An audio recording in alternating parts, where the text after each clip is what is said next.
대해서 좀 더 설명을 드릴 거고, 그리고 스타트업 그라인드가 이후에 어떤 방향으로 갈지도 설명할 수 있는 자리를 좀 시간을 갖도록 하겠습니다. 저는 스타트업 그라인드의 디렉터, 서울 챕터의 디렉터 맡고 있는 공승현이라고 합니다. 반갑습니다. 네, 스타트업 그라인드가 꽤 오래 한국에서 운영을 하고 있습니다. 2016년부터 해서 꾸준히 진행해 오다가 2019년에 잠깐 홀딩이 됐었죠. 그리고 한 1, 2년 정도 코로나 때문에 진행을 못하다가 작년부터 제가 디렉터 맡으면서 조금씩 하고 있습니다. 아직까지 스타트업 그라인드 어떻게 운영해야 될지 저도 잘 모르겠습니다. 근데 하나씩 해보면서 배워가고 있습니다. 많이들 와주셔서 참가해 주시면 고마울 것 같고요. 그리고 단순 이벤트가 아니라 커뮤니티를 만들고자 하는 방향성이 있습니다. 스타트업 씬에서 글로벌이라는 키워드로 커뮤니티가 만들어지길 바라는 마음에서 작게나마 하나씩 하고 있는 중이니까 관심 있는 분들 앞으로도 꾸준히 이제 봐주시면 좋을 것 같습니다. 저희 스타트업 그라인드 멤버들 소개를 드리고 오늘 주제에 따른 전문가로 모시도록 하겠습니다.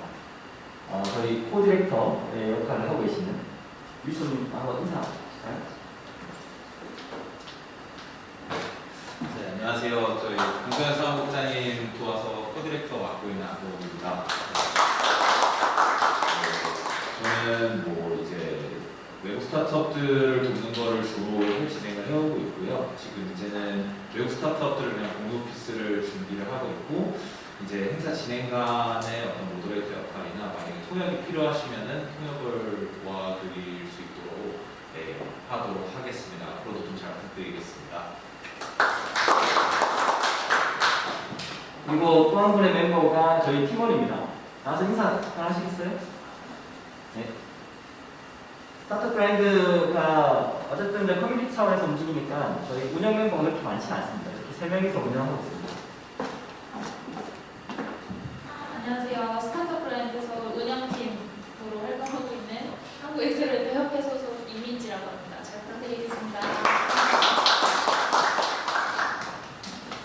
네, 저는 뭐 소속은 한국 엑셀러리터 협회 소속이고요.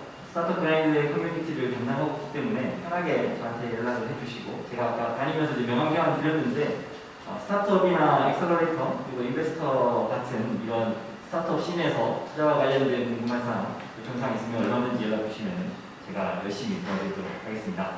자, 그러면 오늘 연사 모시고 바로 진행을 해보도록 하겠습니다. 사실 주제를 와이 차이나라고 잡았는데 제가 생각하는 차이나에 대한 기대가 예전에는, 지금은 이제 편적인 상황이니까 좀 다르긴 하겠지만 세계에서 가장 큰 시장인 차이나 시장을 지금도 2시간밖에 안 되는 거의 옆구리에 끼고 있습니다. 그럼에도 한국은 중국 시장에 대한 두려움을 항상 가지고 있습니다. 뭔가 잘 안 될 것 같고, 가면은 뭔가 이렇게 망해서 돌아오는 것 같고, 다 뺏길 것 같고, 이런 그런 이미지의 차이나 시장을 보고 있는데, 차이나 마켓이라는 것 자체가 전 세계에서 제일 크기도 하고 굉장한 소비 시장입니다. 그리고 차이나 자체가 좀 빠르게 좀 딥테크 스타트업들이 경주하면서 전 세계에 하이테크가 집중되고 있는 상황인데, 이런 시장을 두고 우리가 왜 계속 외면해야 하느냐, 그런 궁금증에서 와이 차이나를 잡았습니다. 와이 차이나라는 주제를 잡고 이런저런 보도 뉴스를 보는데 심각하더라고요. 네. 제로 코로나 하면서 엄청 심각한 상황들이 많아서 오늘 이제 파비앙을 모시고 실제 그런지, 그리고 차이나의 스타트업 에코시스템은 어떻게 되어가고 있는지 한번 얘기를 들어보도록 하겠습니다. 파비앙, can you connect with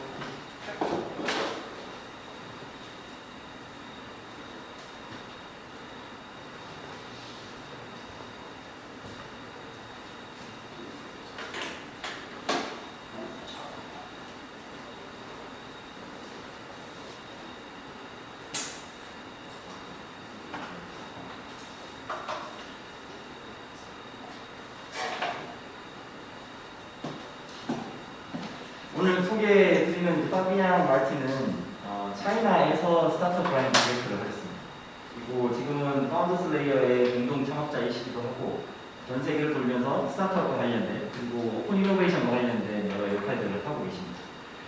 제가 중국에서 꽤 오랜 활동을 하셨기 때문에 와이 차이나 주제로 요청을 드렸는데 의외로 굉장히 많은 정보들을 알고 계십니다. 계시더라고요. 그래서 현실적인 이야기들 많이 해주실 거라 믿고 한번 강연을 맡겨보도록 하겠습니다. 짧게 강연하고 앉아서 얘기할 수 있는 그런 파이어사이드 챗을 진행하도록 하겠습니다. 그때 많은 질문도 궁금하신 거 많이 여쭤보면 물어보시면 좋을 것 같습니다. 자, 박수로 모시겠습니다.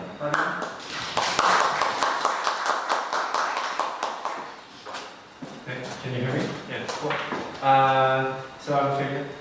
Thank you for the introduction, Shane. Thank you very much for inviting me here today. Just a quick question. Who among yourself already have been or lived in China? One person? Okay. That's it. Cool. So,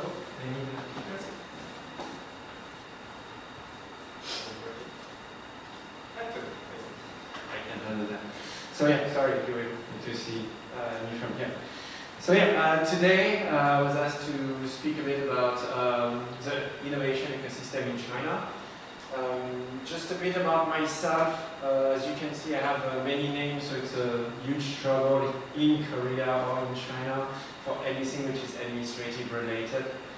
But yeah, I just go by Fabien. So you can see that I study in many places. I worked in also many places, and I created actually quite a few companies for the past 7 years, mostly in Southeast Asia and China. And the one that I'm currently working mostly in is Lair, which is a Chinese company, but which is our holding is in Singapore to help us to fundraise more easily. And as you can see, community, I'm not sure it's very clear. My font is not big enough. But you can see that in community I was doing the same stuff that Shane and Rizzo are doing, but in Chengdu. If you are not familiar with Chengdu, it is a quotation mark small city in China, which is close to Tibet. It's the hometown of Panda, and it has 14 million inhabitants. And when I was back in France during COVID, I was part of the Europe-China Foundation, which were making more connection between mostly French startup and Chinese government. So, just to give you, when you think about China, what do you think about in general?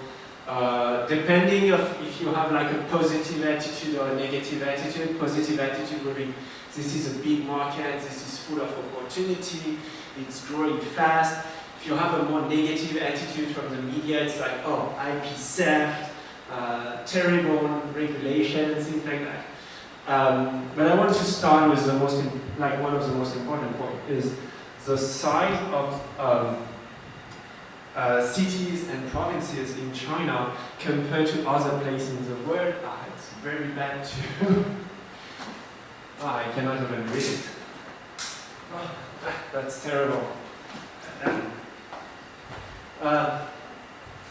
So for example, here you can see that Sweden is, the whole country is the size of Chengdu, so the city I usually live in China. So the whole country is equivalent to one city. Finland would be, Sweden would be Shenzhen, and etc. And this is for a small country in Europe, but you also have. So anyway, just to say that the size of some cities in China are equivalent to the size of the GDP of some country in Europe or in the world. So. Sorry, I did not do that presentation for a very long time. So yeah, so that's to speak about the massive size that you can expect from these cities. So, for example, if you do a startup in Sweden or in Finland, the size of the country is the same than just one city in China in terms of economic opportunities. So this is just to say the sheer size that it is. However, the country is very big. It can be considered as several different regions that you have to migrate to go and enter subsequently. So in order to enter China, I would advise you, and this is, I think, the same for any country. If you enter in a country, don't just be like, oh, this is going to be a cash cow. I'm pretty sure some of you are foreigners, I think. Some of you are Korean. You probably know when there's foreigners that come into Korea, one of the things you don't want them to think is like it's going to be easy. Like Korea is not going to be easy, but I think it's like every other country. If you are not French, you go to France, you try to be like, hey, yeah, it's going to be easy, I'm going to make business. No, it's not. And China is the same. However, because of the size, some people just think about it and say, it's going to be easy money. I'm just going to go to China, make shit ton of money, and that's it. It's going to be 50 to 100 million region. So for example, you can see that Chengdu, Shaanxi economic areas are often grouped together, and this represents around 45 million inhabitants, these two cities. So, and you have to think in a very strategic way, because none of this region is doing exactly the same thing. Some will be more focused on specific technology, some will be more focused on other technology, some will be more welcome for foreign enterprise, some will be less welcome for foreign enterprise. So just entering China and be like, well, I'm going to Beijing, maybe that's not the best choice. Maybe the best choice would be going to Shenzhen, or going to Shanghai, or going to other cities like Hangzhou or Chengdu. So, yeah, this is just a point. I think it will be the same probably in Korea. If you want to do specific things, you may not go to the same region around Seoul.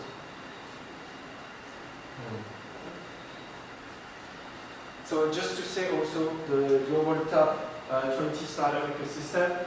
So you can see that obviously like Silicon Valley, New York, London, which are like really the top ecosystem because it's very, very capital intensive. There's a lot of money over there. And also it's because this ranking is made by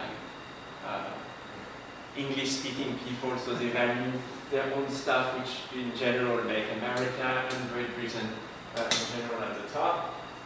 You can see Beijing at the 4th place, Shanghai at the 8th place. What you can see is really the performance, which is really high. You can also see Seoul at the top 20, which is good. You can see that most of the places in Asia, for the correctness, is 0. So, but anyway. So you can see that the Beijing and the Shanghai ecosystem are highly, highly competitive. There's a lot of money, there's a high level of talent, and a high level of competency, and it's at the edge of technology. So these are startup ecosystems which are hyper competitive, which are very good to develop a startup.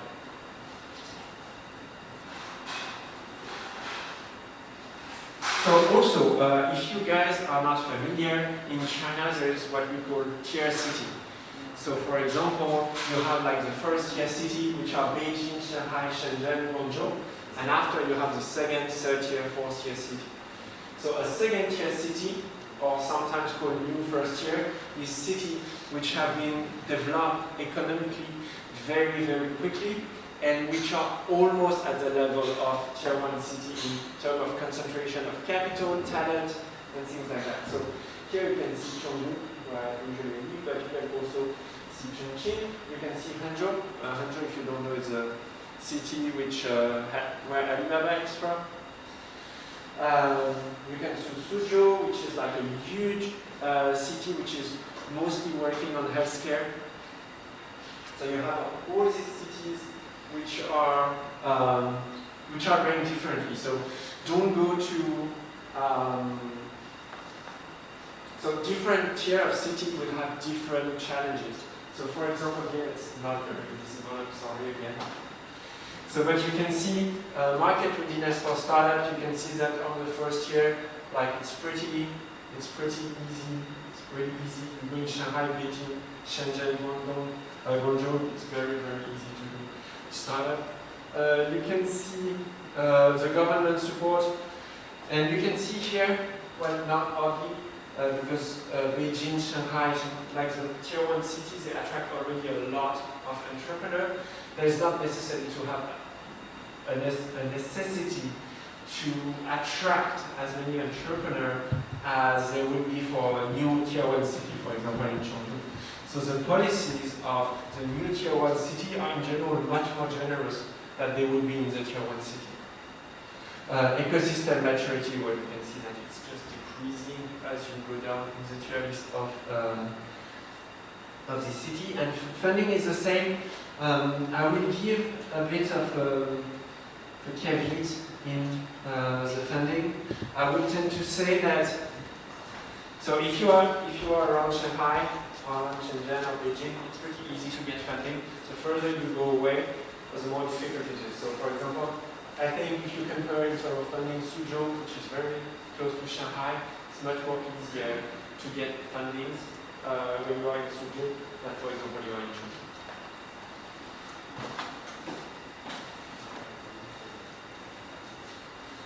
Well, this is just an image of the Beijing ecosystem with quite a few of the players that there is. It's sadly not exhaustive. I did not have time to upload it, to update it. But I think this was, this probably represents around 20% of the ecosystem in Beijing. So you can see that there's a lot of governmental agencies which are working here. OTEC, there was Haiku somewhere. In a way. So there is like a huge concentration of a lot of stakeholders in the innovation ecosystem in Beijing, Shanghai, Shenzhen and Guangzhou. And with each city, I would advise you, do not go to a tier 3 city. Tier 3 city, tier 4 city, it's quite challenging. You will have a lot of problems. It's not as easy to integrate in this kind of city than it is in the tier 1 and new tier 1. So just some number, there's 200,000 innovation incubator and accelerator in China. There's 670 venture capital firm, more than 20,000 angel investors, and 5G station. I think this is growing all over the world. This is a bit of a whole presentation inside. There is more than 300 tech startups which are established in Beijing every day. There is more than 1,000 research institutes, more than 90 universities, 30,000 national high-tech enterprises, and 128 national laboratories. When we speak about unicorn, I think this is end of 2020, so probably it switch a bit. China is the second country which has the most unicorn in the world, just after US. Some of the stuff which are very interesting is that, contrary to a lot of other markets, quite a few of these unicorns are actually spin-off of other companies. So for example, when you think about Ant Financial, which is a unicorn, it's actually a spin-off of Alibaba. So a lot of these big companies, they use a spin-off strategy to raise funding into one of their subsidiaries and prop it up to the rank of unicorn. So that's just kind of the split of unicorn between the different cities. So you can see that Beijing is definitely leading the way with Shanghai. Guangdong, which is Guangzhou and Shenzhen have 51. Hangzhou has 20, which is actually, Hangzhou is not a very big city, but it's the headquarters of Alibaba. So definitely prop it up. In Chengdu, I think there is only one, but they changed their headquarters to Beijing, so now they are counted to Beijing. So yeah, that's just the kind of category which are really popular with the unicorn in China. So enterprise services is, I think, definitely one of the biggest ones. Healthcare is also very important, and automotive, mostly EV, is also pretty important. This is not very important. So yeah, this is the fund which was the most active in China. So you have, which are the most active at Series A, at least Series A for the unicorn. So you have IDG, Sequoia China, you have Zenfund, Tencent, Matrix, 5Y Capital, well, also fund of Alibaba and GSM. So you have all this company, all this fund which are investing in Unicorn. So also this is pretty interesting. This is a bit related to what we're speaking about, which is how many the big Chinese corporate invested in Unicorn. So for example, you can see that all the big companies are very active in investing in the startup ecosystem. Tencent invested in 58 of all the unicorns in China, and one of them is a spin-off. As you can see, Alibaba invested in less company, but 4 of them are actually spin-off of Alibaba. So that's the example of financial that I give. So you also have Xiaomi, which is like the smartphone and appliance manufacturer. You have Baidu, which is slowly dying. JD, Meituan, and ByteDance, which are some very, very new company which just emerged from the past 10 years. And it's moving very quickly. There's 49 unicorn, so it increased, but it also decreased at the same time. So the net is still a net positive. But there was 49 unicorns that dropped off the list in 2021. Well, 24 because they IPO, so I think that would be a very positive sign. 16 due to operational difficulties that let their valuation decrease under 1 billion.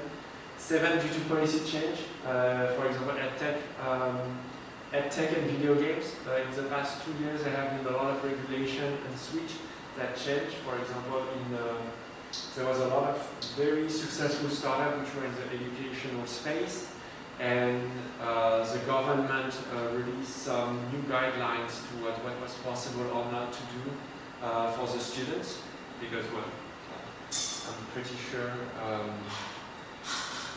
this will not be too far from, like, also in Korea, that the students are totally overworked, and just pushing more and more to get from the student was becoming very difficult, so the government cannot continue. Two went bankrupt. Here is one of the things which is the most surprising, I think for me, is the average time creation of a unicorn is 18 months. So that means that between the creation, 0 to 18 months, some startup can, the average time is 18 months. So you go from value 0 to 1 billion in 18 months, which is probably one of the fastest average. One of the things, and it's pretty similar to US, I don't know if you spoke with some US startup in general, it's like, hey, yeah, let's go conquer the world. We're American, but we want to expand everywhere. And this is actually the same mindset that Chinese unicorn founder had. So they don't see it as like, oh, this is just going to be a Chinese company. What they want is to create a global company. So this is very, very similar mindset that in general American. I think in Korea or my country in France, in general it's more, hey, I'm going to focus on my national market. Once I'm very good here, I may seem to expand a bit. So there's really a big difference of ambition that you have between, difference of ambition between a country like China and US and a country like Korea and France. So, this is not very interesting. Oh, that's very cool. So this is just to show that every city have their favorite topic. So for example, Beijing is new generation IT, semiconductor, intelligent equipment, mobility, air, industry, science and tech.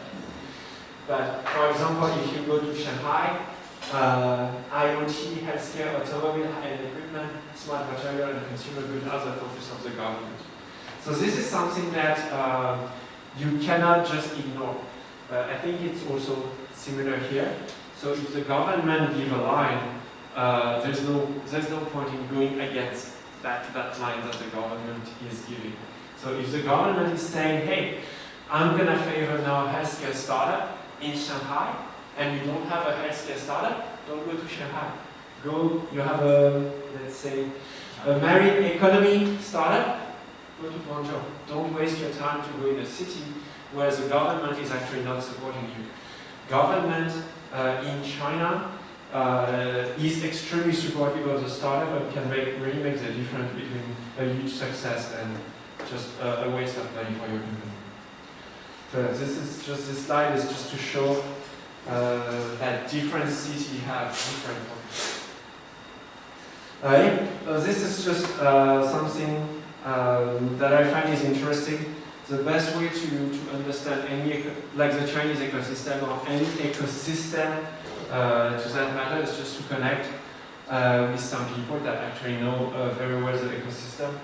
So if you are interested of going to China, these are some of the people which are pretty cool and have been, which are not necessarily Chinese or having spent a lot of time abroad, which understand the difference between, hey, how things are done outside of China, how things are done in China, and can really easily explain it to you. So you can see, well, if you are interested, I can give you all these contacts. But that's for Beijing, Guangzhou. That was pretty quick. That was just a good introduction to start this conversation about why we should be in China.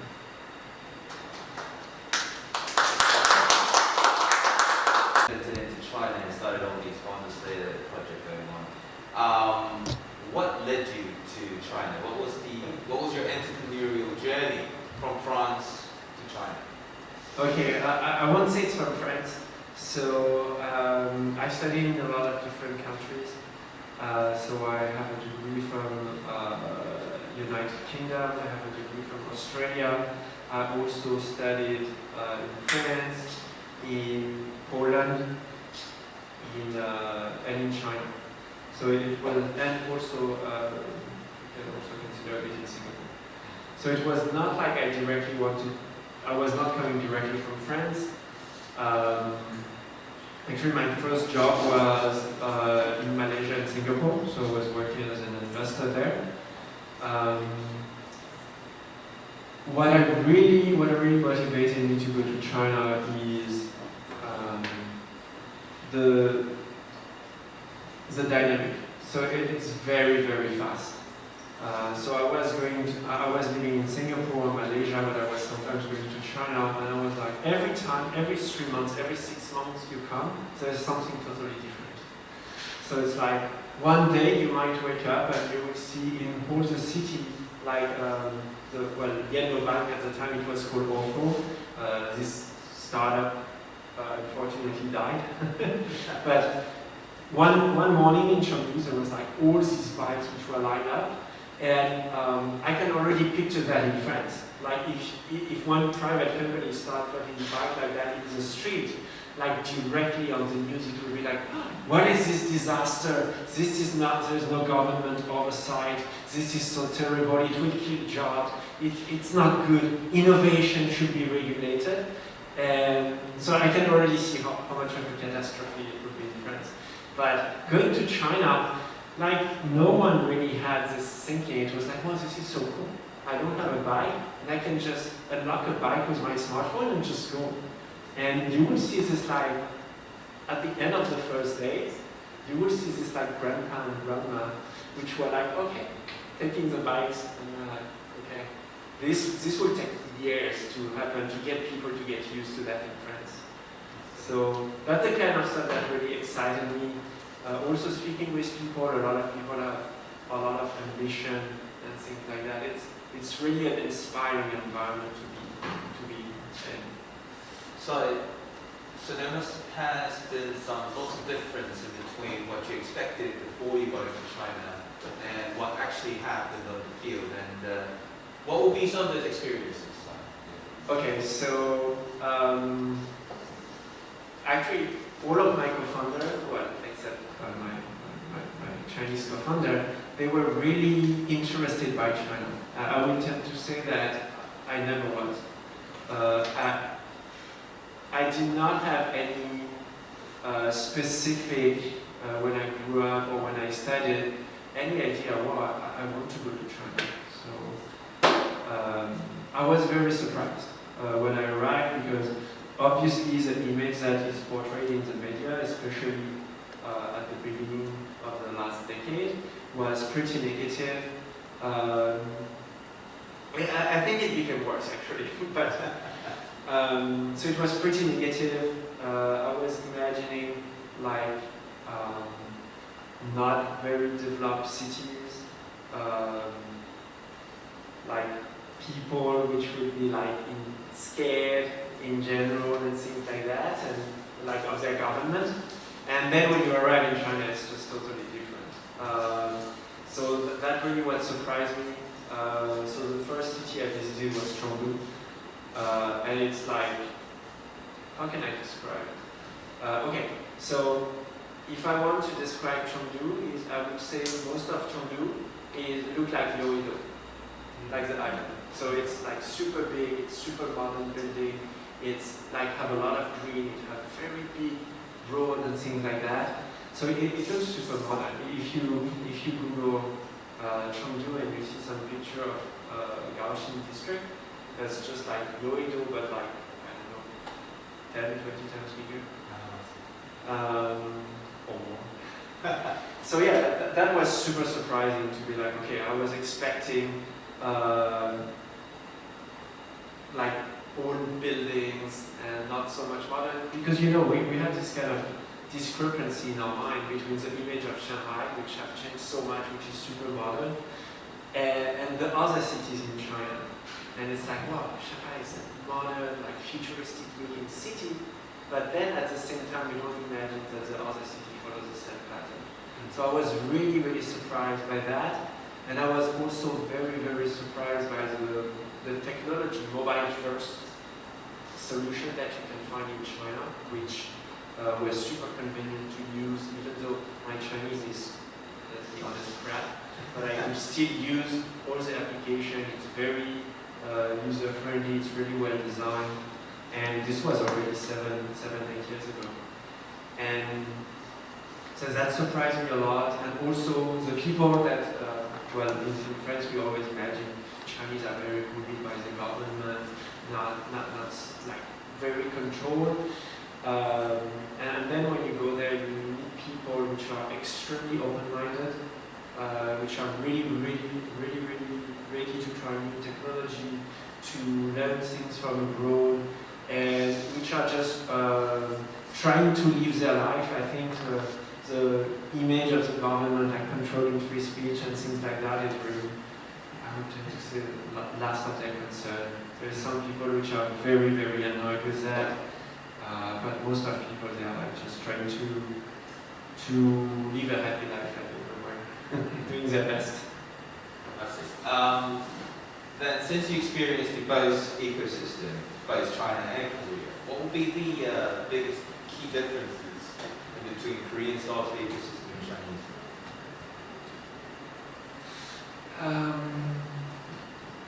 Okay, that's a bit of a complicated question. I have several points. I think a lot of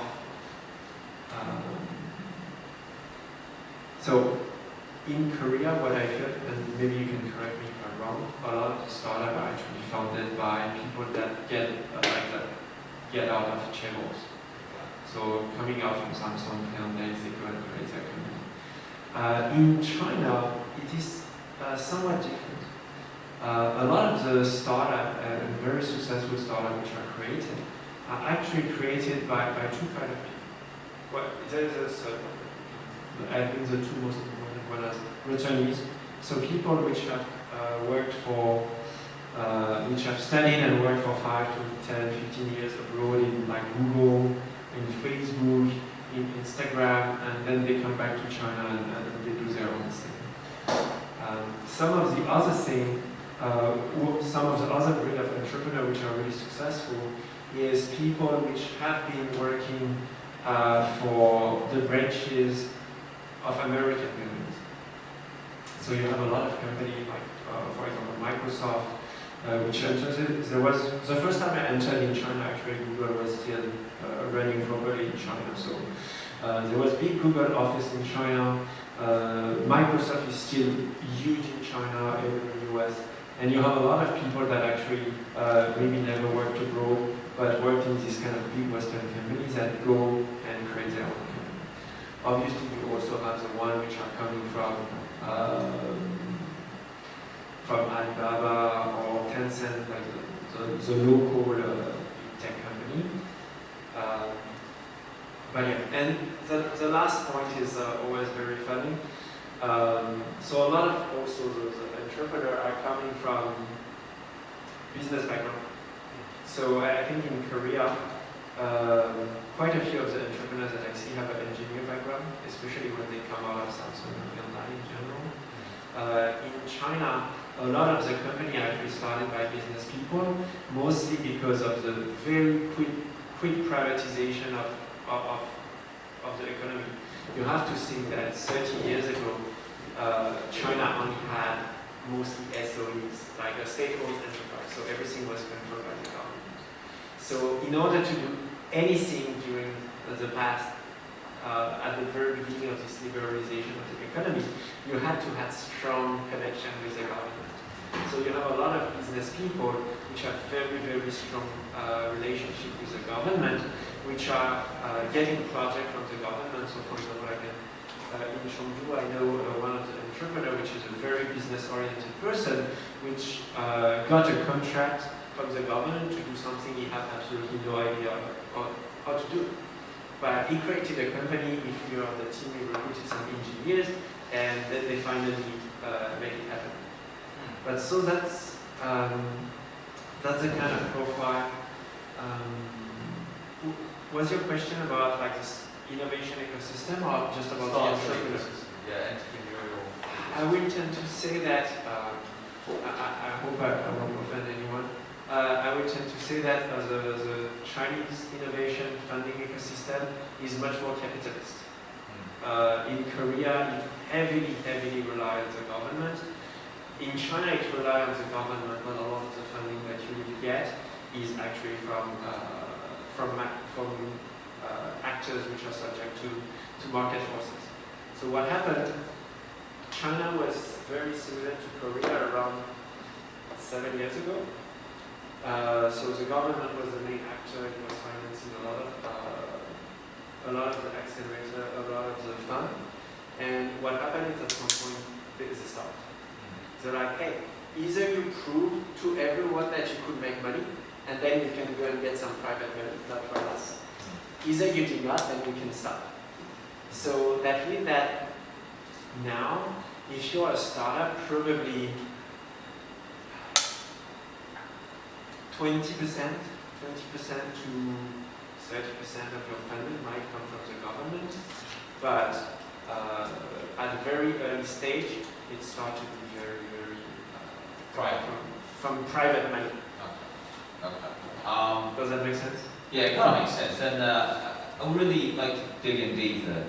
But okay, so would there be some good case studies that we can share today about foreign startups who made good success in China and who made a failure in China?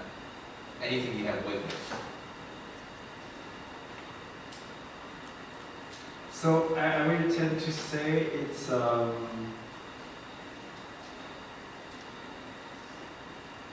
as you can I don't know if you guys know, but Airbnb just came out of the Chinese market. They withdrew from the Chinese market 10 years ago. There's also the example of Uber. I'm still not sure if they made money or not in China by selling it to the local competitor. So there is, I think the biggest success are definitely with the corporate. For example, I think Microsoft is pretty successful. AWS is also pretty successful in China. When it comes to startup, I would tend to say it's difficult. So one of the things that, for example, probably none of you know Tantan. Tantan is basically Tinder in China, and so it was actually created by a foreigner, and he had co-founded Chinese people. And but one of the things is that after a while, I just decided to quit. But this is basically an application which is mainstream, which is the biggest one in China for I also know the example of a gaming company called Tap for Fun, which one of the co-founders was a foreigner. And I think he headed the company for 8 years or something and decided to just relax now. I will tend to say that it's very, very, very rare to have startups which are successful in China with no Chinese customer. Okay. So it requires very strongly to understand the Chinese. I won't say the Chinese logic, but some of the Chinese way of doing things, and also how to deal with the administration. This can be so time-consuming, but to be fair, as a foreigner, it's the same in Korea. Dealing with the administration is just a nightmare. So I would tend to say that it could be possible without a Chinese co-founder. However, you need to have a Chinese person that you trust a lot. I see. When I was looking through these questions that we have accumulated before the event, I recognized some people were quite serious about expanding to China. But I guess it may not be just starting a business in China from scratch, but maybe like a branch office or expanding the business scope to China. When it comes to expanding the business scope to China, what would be the most efficient strategies? When somebody asks me to expand their business to Korea, I tell them HR comes first. You have to get the right person first on the field, get to know people, and then you move. But what about China? What would be the first thing to go?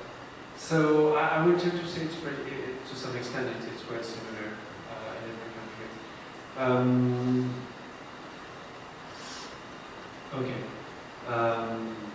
So one of the things, one of the first things that I want to say is related to what I presented.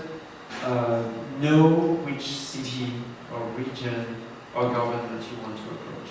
A lot of people have this image that the Chinese government is super powerful, extremely controlling on everything, which is actually not the case.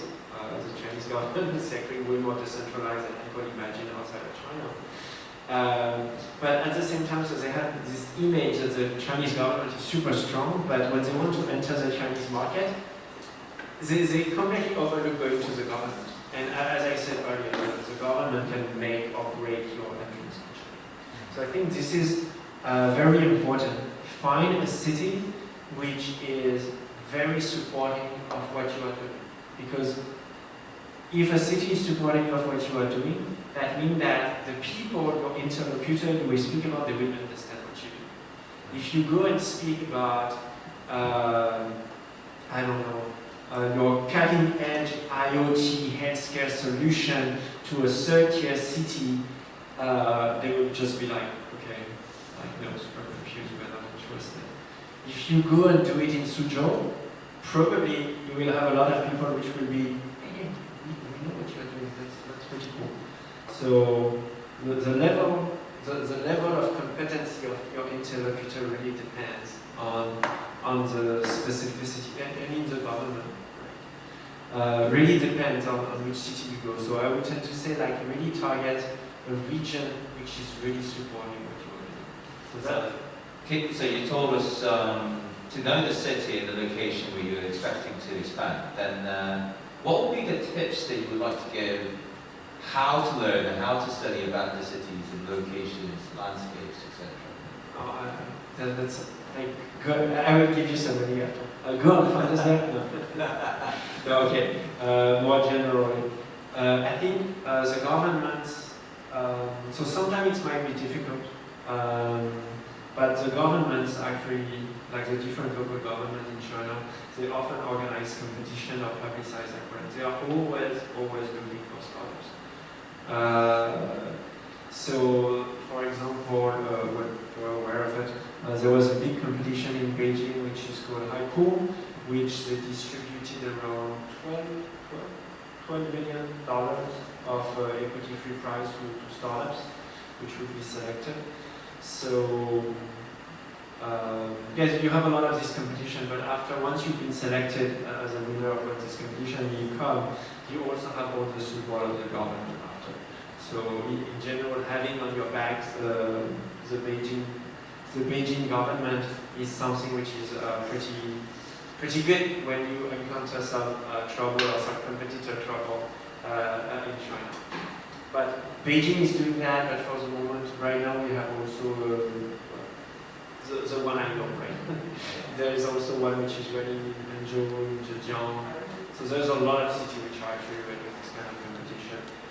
And they are in general pretty explicit about like what kind of startups they are looking for. Okay, so one of the questions with regards to the expansion strategy has suggested about, as a one tactic, joint venture, right?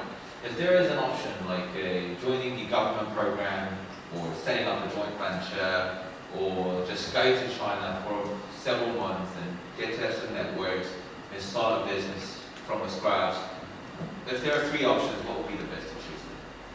Can you repeat the three options? Okay, government program, joint venture, or just be there and start from scratch? I will tend to say, well, the best option could be actually the three of them. Three of them. So for example, you could join a competition and then realize, okay, you join a competition, you win, you actually spend 3 months in China, and you're like, okay, I trust that person. This person can actually do a joint venture with me. I think just doing a joint venture with people you don't necessarily know, it can be very complicated.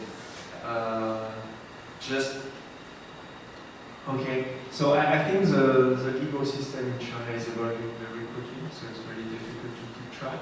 But in general, I would tend to say that contracts are important, but in general, it's more about, it's a guideline. So, for example, let's say we make a contract and you are not delivering, what will happen is we will speak about it. Okay, how can we solve this problem together? And maybe we will not actually execute all the bad terms of the contract, but we'll go, okay, do that, and then it's good. Because in China, keeping face and giving face to your interlocutor is super important. So I'm working with Rizzo, it's because we have a personal relationship. I don't want him to feel bad. I want us to continue working together. So even if we have a contract that says, hey, you cannot be paid because you deliver 8 instead of 10, we'll find a solution. I want him to be paid because we have a personal relationship. So in general, this is very, very important. So yeah, if you do a contract with just a company because of their reputation, to do a joint venture is very, very complicated, right? It's not just like that can generate tremendous value for your company. So it cannot be like just a light consideration.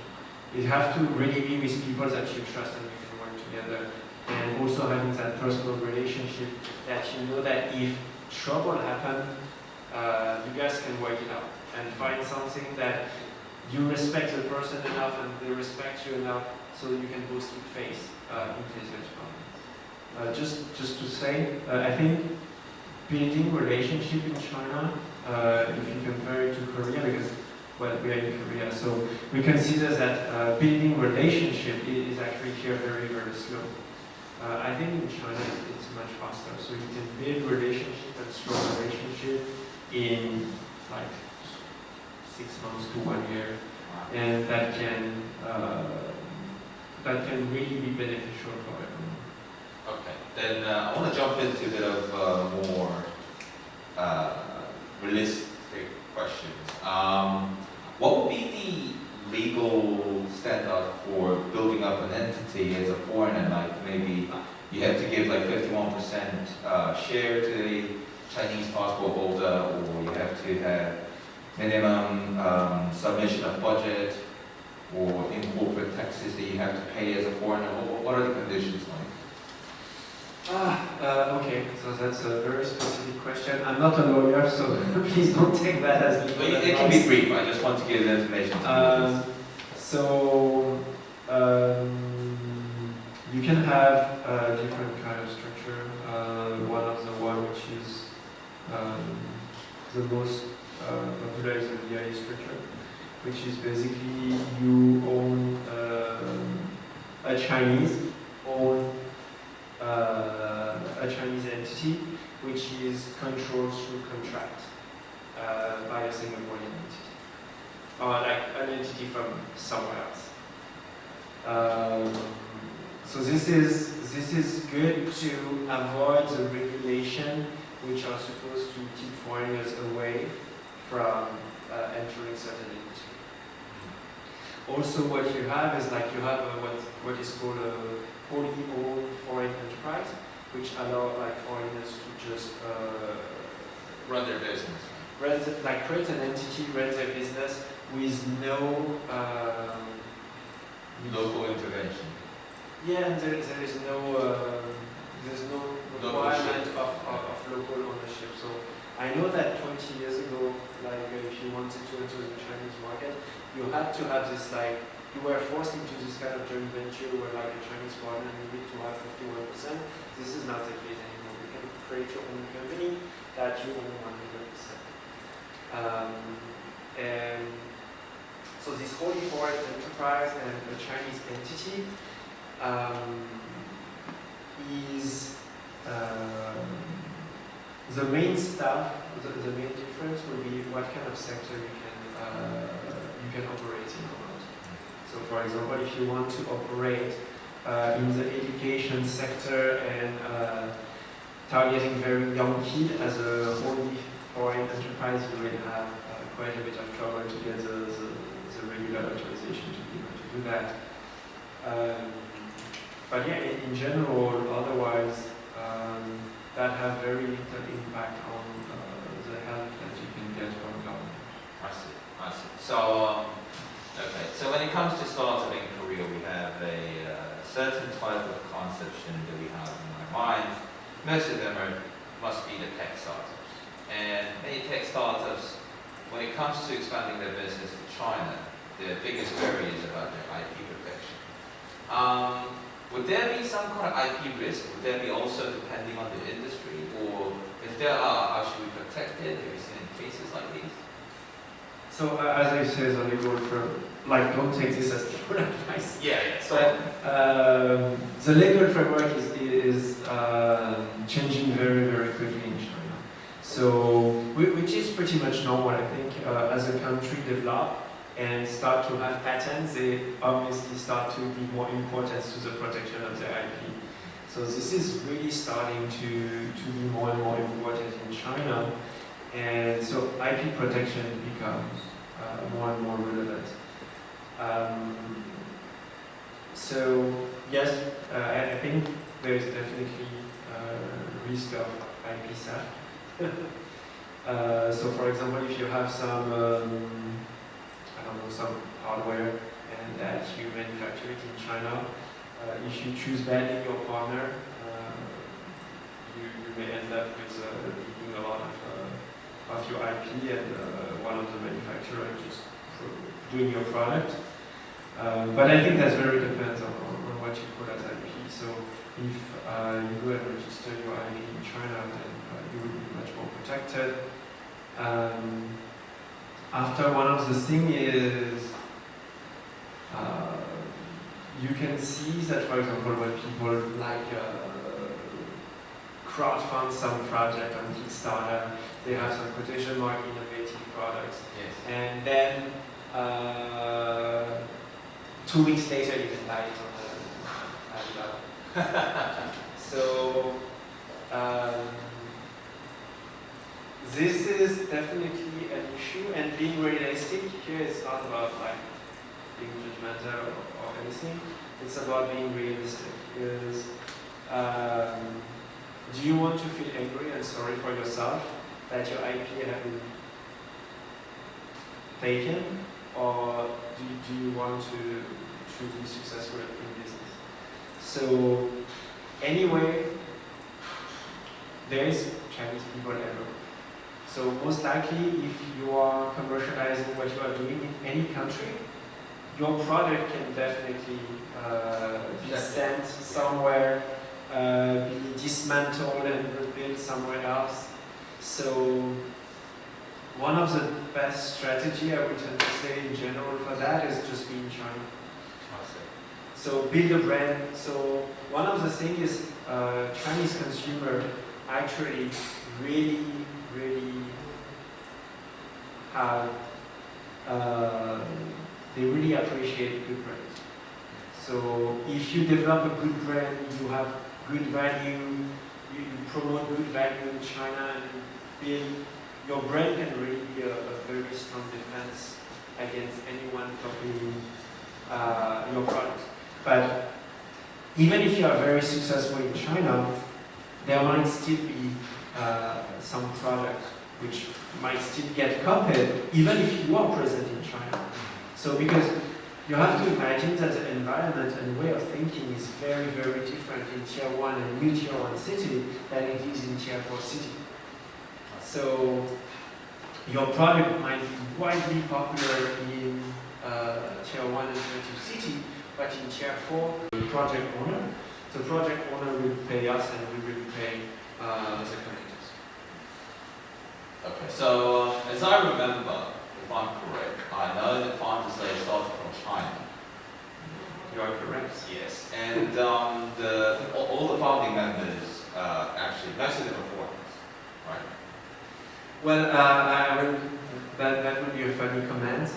I was discussing, so yes, 3 of our co-founders out of 4 are foreigners. So we have one person from Germany, one person from Italy, one person from French, and we have someone Chinese. However, our Chinese co-founder actually have spent more than 15 years in Singapore, and she a lot of time feel that the other co-founder are actually more Chinese than her. Okay. So, as these foreign founding members, what really motivated you guys to start your business in China? Why China? I just want to take a step back on your statement. I think in general, if you are an entrepreneur, you start a business in general where you are. It's not like you are deciding, hey, you know what, I'm going to start this business in this country. So what happened is we saw that there was, me and most of my co-founders, we were actually working the community side of the innovation ecosystem. So we're organizing events like the one you guys are organizing, and we felt that there was something missing. A lot of corporates, a lot of governments, they would come to us and be like, hey, can you provide me 10 startups in that specific field? I was like, yeah, I can actually give you 1, maybe 2, because I know that. But if you ask me 10, it's actually. So while you were part of Startup Grind, were there any members of the communities that were successful enough to become a unicorn who actually made it into that stage? People that were the audience, or people that were organizing? Audience or member of the organizers? So one of the organizers went to become the head of investor relations for a startup that is listing in Hong Kong for $30 to $50 million. Well, one of the other organizers became a band manager for a Chinese Gothic band. One of the other organizers went to open a restaurant and became a kind of one-home, so a celebrity in China for her art. When it comes to the audience, a unicorn. Well, I'm not sure they are unicorn now because they were an education company. So we had what is it? We had an education company which was called Chinois, which was I think one of the 2 unicorns in Chengdu, which was in education, so they were providing to younger kids some tech education. So one of the CEO actually came quite a few times. The CEO came actually quite a few times to our events for specific guests that he was interested in. One of our guests was, that's a guest, that's not an attendee. I'm trying to think. No, definitely, well, except this person, but it's not like, he joined, he was already on his way. It's not like we helped that person to become, we're connecting with some governmental contact from foreign countries, but he was already way on his good way to unicorn. Some people became quite successful. Hopefully, my company. I hope that answers your question. Okay. Are there any other questions? No? Then, actually, there was one question that we received from the audience. I just want to say that you never shared the question with me. I know, it's quite general, but just one question was quite difficult to add in. The question was, what are the contents preferred by female audience in age range of 10 to 30s in China? But if it's a difficult question for you to answer, then I would like to... Is it 10 to 13 or 10 to 30? 30. 3, okay. Let me think about it.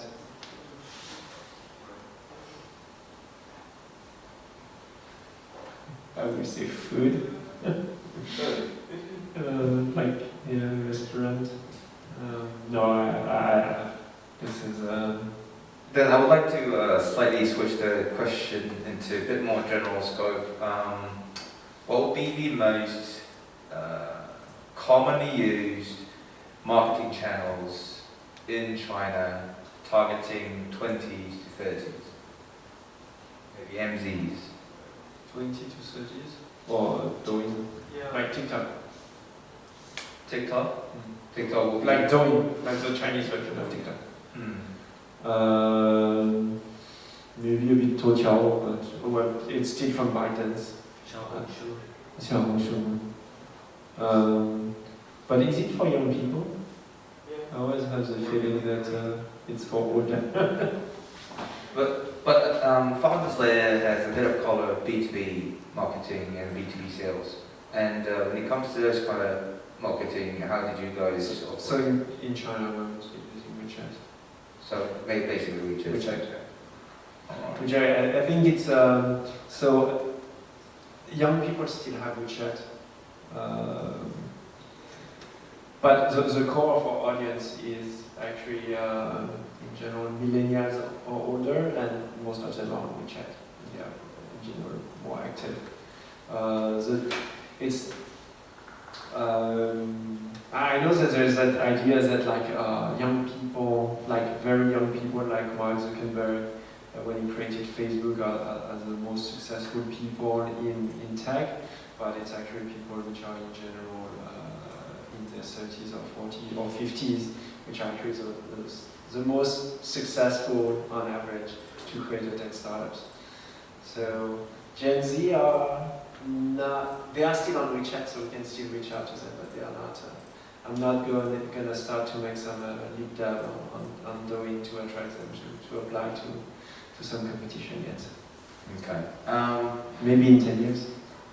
Alright, well, okay, I think we have received a good enough amount of questions, and to wrap it up, my final question would be, if any of these audience here would like to expand their business or start a business in China, what are the things that you or Founders Lair can help? And let's wrap this fireside chat for today. So yeah, just before that, I think if you are not in China, you should at least be interested in what's happening in China. I think China in a lot of domains is ahead of the world, and being able to know what's happening in China can give you an insight about what can happen and how your market can be disrupted in your home market.